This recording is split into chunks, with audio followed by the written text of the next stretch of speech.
नमस्कार, मैं हूं आपके साथ अंकिता पाल। बुलेटिन की शुरुआत करते हैं। केंद्रीय रक्षा मंत्री राजनाथ सिंह यमुनानगर पहुंचे। यहां उन्होंने एक जनसभा को संबोधित किया। इस मौके पर राजनाथ सिंह ने अपने संबोधन में कहा कि भारत वैश्विक अर्थव्यवस्था में 11वें स्थान से 5वें स्थान पर पहुंच गया है। जब देश समृद्ध होता है तो राज्यों को भी लाभ होता है। उन्होंने साथ ये भी कहा कि हिमाचल में कांग्रेस विफल हो रही है, उचित प्रक्रियाओं के बिना नौकरियों की पेशकश कर रही है। जहां इनका उनके पांव पड़ जाएंगे वहां घंटा पार होगा। हरियाणा को भी आगे ले जाना है। मैं आप सबसे यह अनुरोध करना चाहूंगा, आपका भरपूर समर्थन मेरे बहन भाइयों भारतीय जनता पार्टी को प्राप्त होगा। अब देखिए, मैं 2-3 बातें आपके सामने रखना चाहूंगा, जिससे आपको यह एहसास हो जाएगा कि कांग्रेस कितना झूठ है। जम्मू कश्मीर में चुनाव लड़ रहे हैं, नेशनल कॉन्फ्रेंस के साथ इनका समझौता है। वहां कांग्रेस और नेशनल कॉन्फ्रेंस दोनों मिलकर यह कहा है हमारी जम्मू कश्मीर में सरकार बन जाएगी। धारा 370 को बीजेपी की सरकार ने समाप्त किया है, अब उसको पूरा हाल करें।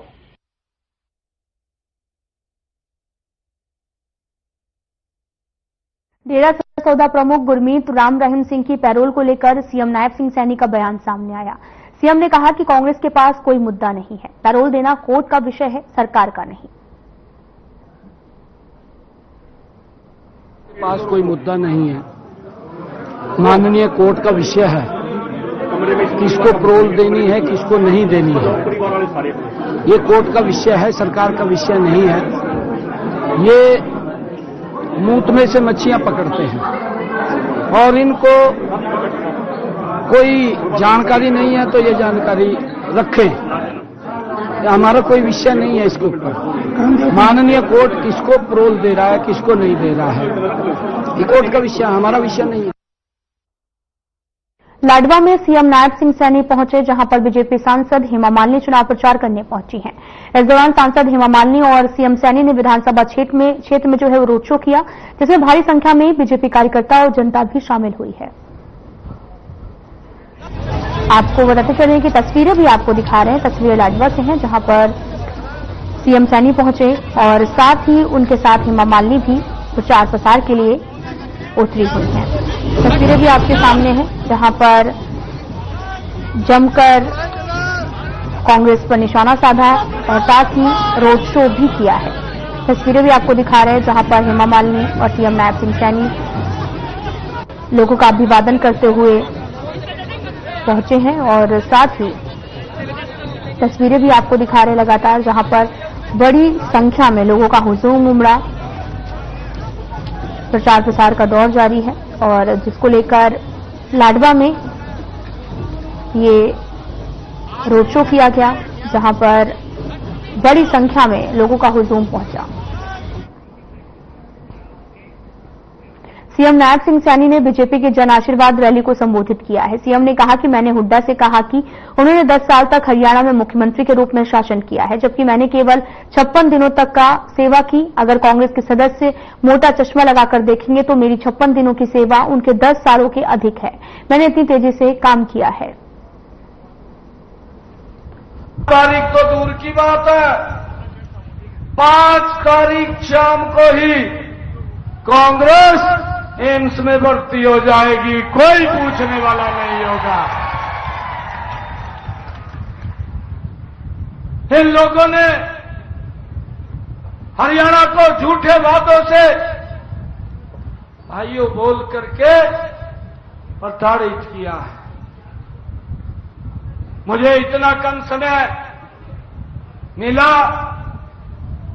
हुड्डा साहब बोलते हैं कहा ये तो घोषणाएं कर रहा है। मैंने हुड्डा साहब को कहा मैं गरीब परिवार का बेटा हूं, हुड्डा साहब मैं घोषणा नहीं करता, जो जबान से बोल दिया पत्थर के ऊपर लकीर है, कोई काट नहीं सकता उसको।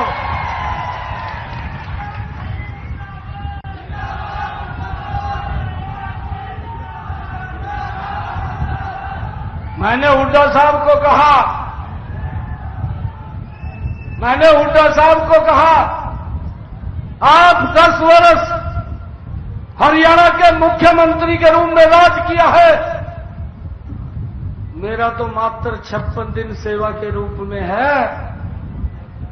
अगर कांग्रेस के लोग कोई मोटा चश्मा लगा करके देखें तो मेरा 56 दिन का कार्यकाल भाइयों 10 साल के ऊपर भारी पड़ेगा। इतनी गति से काम किया है, इस गति से काम किया है। ये बोलते हैं कहा ये तो घोषणाएं कर रहा। मैंने कहा ना घोषणाएं नहीं, ये तो ट्रेलर था। पिक्चर तो 8 तारीख के बाद दिखाने का काम करेंगे। जब भाइयों भारतीय जनता पार्टी की सरकार तीसरी बार मोदी जी के नेतृत्व के अंदर हरियाणा को तीव्र गति से विकास की ओर ले जाएंगे।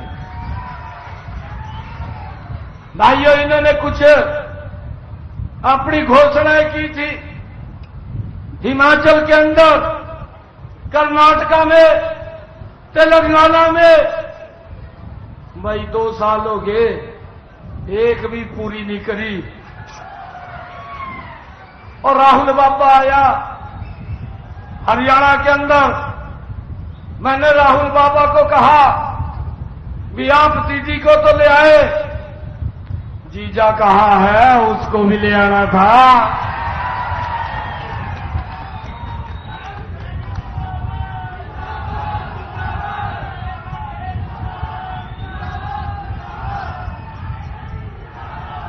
भाइयों कांग्रेस के नेताओं की हिम्मत नहीं पड़ रही कि हरियाणा के अंदर चुनाव प्रचार करे।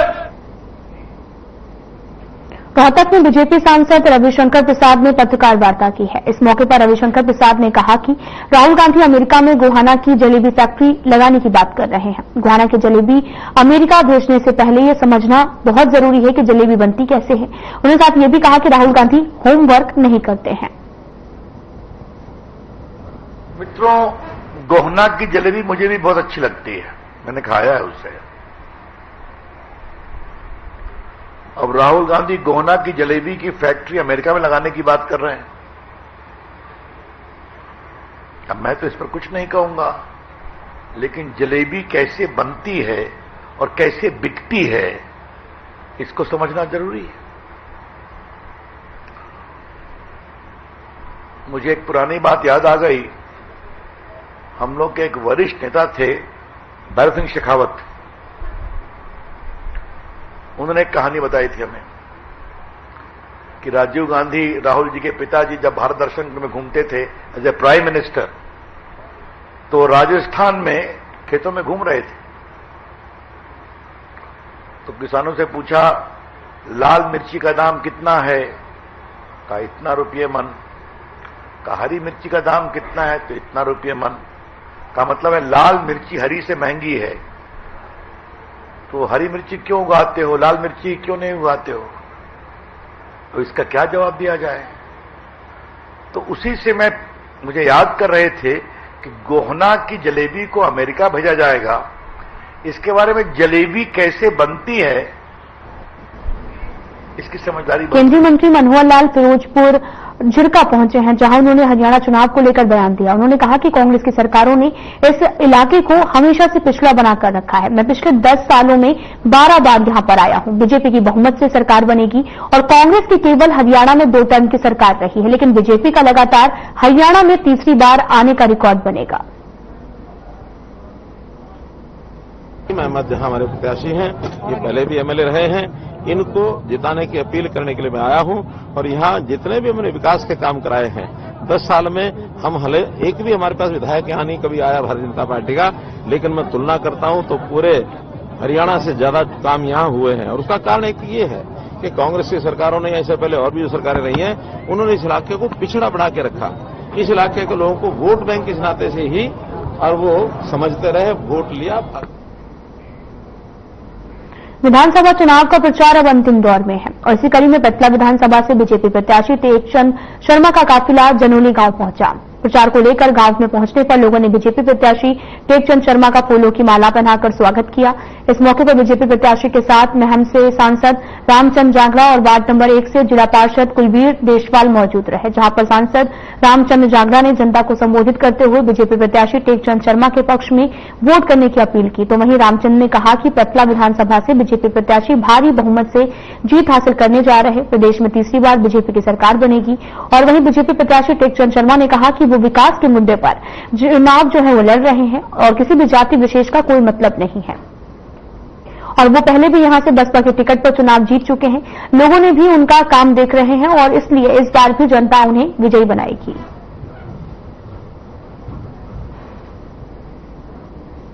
निश्चित तौर पर नायब सिंह सैनी जी के नेतृत्व में हरियाणा प्रदेश में तीसरी बार भाजपा सरकार आ रही है।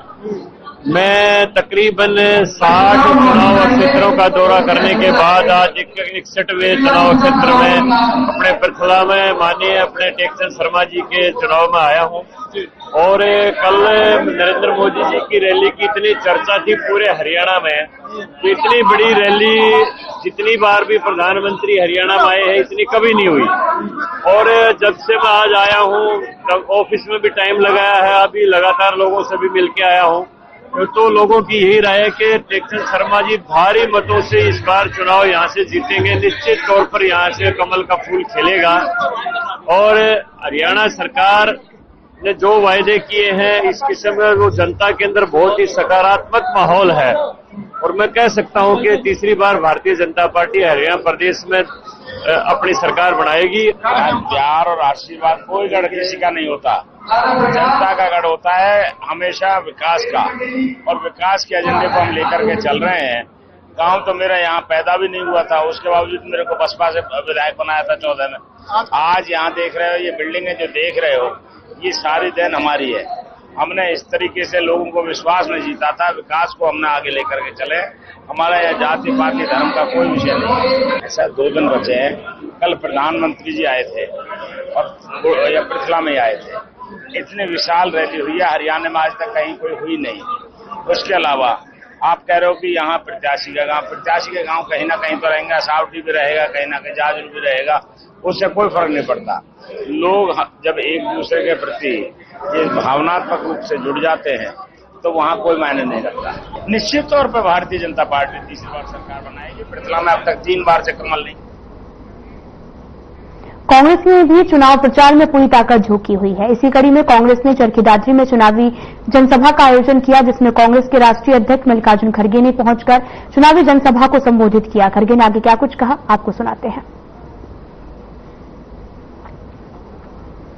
आप अपने वचन को पूरा नहीं करें, और हम हैं जो काम पहले उड़ाता के जमाने में हुआ लोग अभी भी याद करते हैं।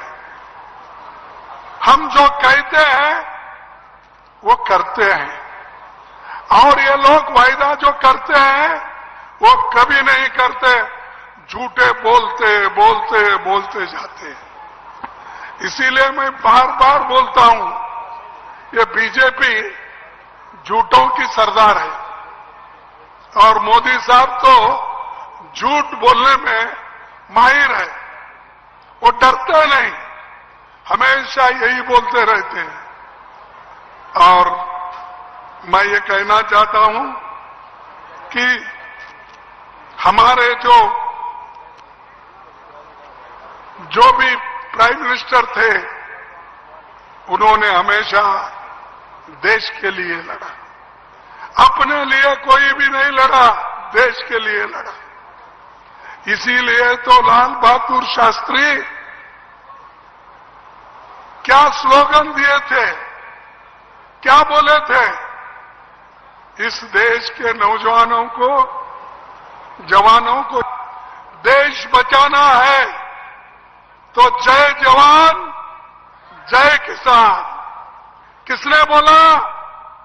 अरे ये तो कांग्रेस वाला लाल बहादुर शास्त्री जी ने बोला। इनको जवान भी मालूम नहीं, किसान भी मालूम नहीं, सिर्फ इनको आरएसएस का एजेंडा मालूम है। दूसरा क्या मालूम है इनको बोलिए?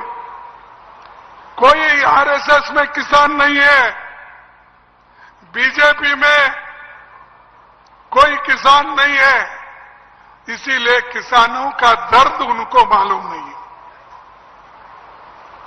किसानों को डराते रहते हैं। उसके बाद हमारे हरियाणा वासी के जो भाई काम करते हैं वो हमेशा दिल से करते हैं, अपने।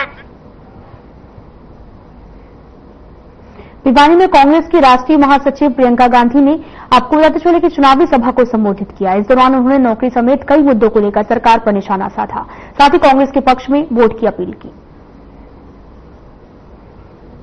सालों में कितनों को रोजगार मिला है? नहीं मिला है। आप में से कितने ऐसे नौजवान हैं जिन्होंने भर्ती के लिए पेपर किए हैं? ये ट्यूशन की फीस देनी पड़ी, माँ बाप को ट्यूशन के पैसे इकट्ठे करने पड़े। आपको मालूम होगा हरियाणा में 30 पेपर लीक हुए हैं, 30। और इसमें क्या होता है?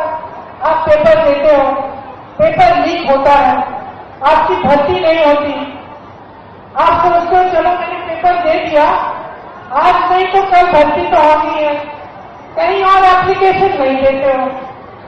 समय गुजरता रहता है, महीने गुजरते हैं, साल गुजरते हैं, आपकी भर्ती नहीं होती, आपको रोजगार नहीं मिलता। रोजगार नहीं मिलता तो नौजवान क्या करता है? भटकता है। आज अगर हरियाणा में ड्रग्स की समस्या है, चिट्टे की समस्या है, तो किस लिए है? क्योंकि बेरोजगारी इतनी हो गई है। और ड्रग्स की माफियाओं को संरक्षण देने वाले कौन हैं? भाजपा की सरकार देती है। आपको बेरोजगार बनाने वाले कौन हैं?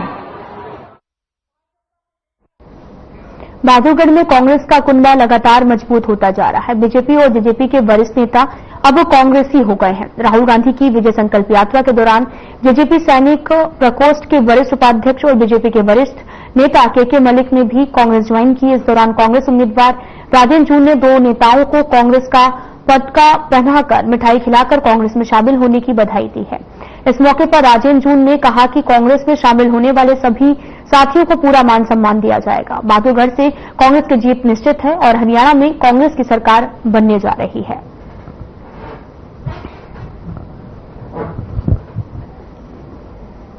कल ज्वाइनिंग हुई थी, हमारे राहुल गांधी जी आए थे।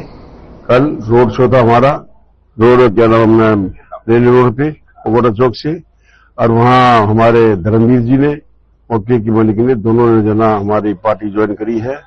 जो पिछले पुराने 20-25 साल से लोकदल में जेजेपी में रहे हैं, और मैं समझता हूं कि इन्होंने कल जो हमारी पार्टी ज्वाइन करी है, हम इनका पूरा मान सम्मान जो है ना, अपने जैसे हमारी एक फैमिली है, परिवार है हमारा कांग्रेस पार्टी का, इसको हम बिल्कुल जो ना अपनी छाती से झुका कर रखेंगे। इनका पूरा मान सम्मान रखेंगे। इनको फील नहीं होने देंगे कि जो ना ये 20 साल में लोग छोड़ के आए हैं और ये इनको कुछ फील हुआ है, ऐसा हम उसको बिल्कुल फील नहीं होने देंगे। और हमारे जो मुख्यमंत्री बनने जा रहे हैं चौधरी जी, इनके वार्ड के अंदर कोई ऐसी कमियां नहीं छोड़ेंगे और इनको अपने साथ, पूरे परिवार के साथ हम अपने साथ रखेंगे।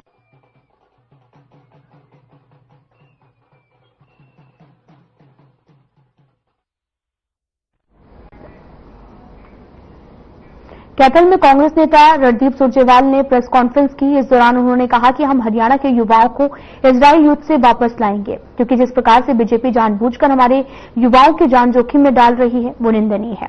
नौकरी की तलाश में भटक रहे हरियाणा के युवाओं की दुर्दशा बढ़ती बेरोजगारी पर का प्रतिबिंब है। हरियाणा के सब युवाओं को हम इजरायल युद्ध से वापस लेकर आए, क्योंकि जिस प्रकार से हमारे युवाओं की जान को जानबूझकर बीजेपी खतरे में डाल रही है, ये निंदनीय है, कंडेमनेबल है। और ये नौकरी की तलाश में भटकते हरियाणा के युवाओं की बदहाली की कहानी अपने आप में बेरोजगारी की जुबानी बताता है। मुझे ये बताइए, कल हमारे किसी युवा को इजरायल और युद्ध के अंदर कुछ हो गया तो कौन जिम्मेवार है? क्या श्रीमान मनोहर लाल खट्टर जी जिम्मेवारी लेंगे और श्री नायब सैनी जी? क्या जेपी नड्डा जी, नरेंद्र मोदी जी और अमित शाह जी? कांग्रेस नेता प्रताप सिंह बाजवा ने पीसी की है और कहा कि सिख समुदाय के अधिकांश लोगों ने अमर सिंह से भी अपील की है कि वो उन्हें वोट देना चाहते हैं, लेकिन अभी भी वे किसान विरोधी हैं, दलित विरोधी होने के लिए बीजेपी को सबक सिखाना चाहते हैं, पिछड़ा वर्ग विरोधी और जवान विरोधी है। और चुनाव से कुछ दिन पहले चुनाव के सबसे महत्वपूर्ण समय में उन्होंने कांग्रेस में शामिल होने और आपकी उम्मीदवारी से हटने का फैसला किया है। जो 10 साल की मोस्ट करप्ट और इनएफिशिएंट गवर्नमेंट थी खट्टर और सैनी साहब, तो जहां भी हमारे भाई सामर सिंह जी मुझे बता रहे थे कि जहां भी मैं जाता रहा, क्योंकि बहुत लंबा अरसा तकरीबन 25 साल लगातार ये गुरु घर से जुड़े हुए हैं, ग्रंथी का काम भी कर चुके हैं, रिलीजियस एक लीडर हैं और बड़े पैमाने पर हमारे लोगों की आस्था इनके साथ जुड़ी हुई। वो चाहते थे कि इनको सपोर्ट किया जाए, मगर मेजॉरिटी सिख जो थे उस सीट पर और सारे हरियाणा में उन्होंने इनको यही अपील की और ये बेनती की कि सरदार साहब हम आपको वोट डालना चाहते हैं, मगर हमारा बेसिक मकसद इस दफा हमारा एम है कि जो एंटी फार्मर, एंटी दलित, एंटी बैकवर्ड क्लासेस, एंटी जवान और जो हमारी नौजवान बच्चियों के साथ ज्यादती की है भाजपा की सरकार ने, जो हमारे किसानों के साथ ज्यादती की है दिल्ली के बॉर्डर्स पर, हमारी भर्ती खत्म कर दी है, उसके लिए हम भाजपा को एक सबक सिखाना चाहते हैं। वोट तो हम आपको डालना चाहते हैं, मगर इसमें हमें लग ऐसा रहा है कि अगर हमने अपनी वोट की डिवीजन कर दी तो इसके डायरेक्ट बेनिफिट भाजपा को, तो कुछ इंटरमीडिएटरीज ने बीच में इनसे बात की और मैं बहुत मशहूर हूं इनका कि चंद बहादुरगढ़ विधानसभा से निर्दलीय उम्मीदवार राजेश जून का ताबड़तोड़ प्रचार अभियान जारी है। राजेश जून ने बुधवार को जखोदा और बराही गांव में जनसभा की। ग्रामीणों ने राजेश जून का फूलमाला और ढोल के साथ में जोरदार स्वागत किया। इस मौके पर राजेश जून ने कहा कि लोगों का प्यार भरपूर मिल रहा है। हर गांव से भारी संख्या में वोट मिलने का दावा भी उन्होंने किया। साथ ही उन्होंने कहा कि विधायक बनते ही वो क्षेत्र के हर गांव का पूरा विकास करवाएंगे। सरकार से गांव और शहर के विकास के लिए ग्रांट भी पूरी कर ली जाएगी। उन्होंने कहा कि लोगों के समर्थन और प्यार से उनका जोश पूरा हाई है। राजेश ने जनसभाओं में कांग्रेस उम्मीदवार राजेश जून पर भी हमला बोला है। बहादुरगढ़ में एक ही आवाज है, बहादुरगढ़ में एक ही आवाज है, राजेश जून को भारी मतों से एमएलए बनाने जा रहे हैं। ये आप अभी देख रहे हैं जाखोदा गांव, ऐसा लग रहा है कि बिल्कुल चारों तरफ गंदा पानी, गलियों में निकलने की जगह नहीं है। एक जाखोदे गांव में खड़े जाखोदे गांव का जिक्र करते हैं, वैसे तो मैंने पूरे हल्के को ऐसा करना है। जाखोदे गांव को आने वाले 1 साल के बाद आप देखना अच्छे शहर की तरह दिखाई देगा, पूरा फर्स्ट क्लास। तो हर गांव के लिए, पूरे शहर के लिए मेरा काम है, मेरा मन है, मेरा विचार है, मैं करके दिखाऊंगा। मैं फुल टाइम एमएलए बनूंगा, यहाँ पर फुल टाइम दूंगा, जी जान से मेहनत करके सरकार से ग्रांट ला करके पूरे हल्के का बहुत चौमुखी विकास करवा के दिखाऊंगा। फिलहाल में इतना ही। नमस्कार।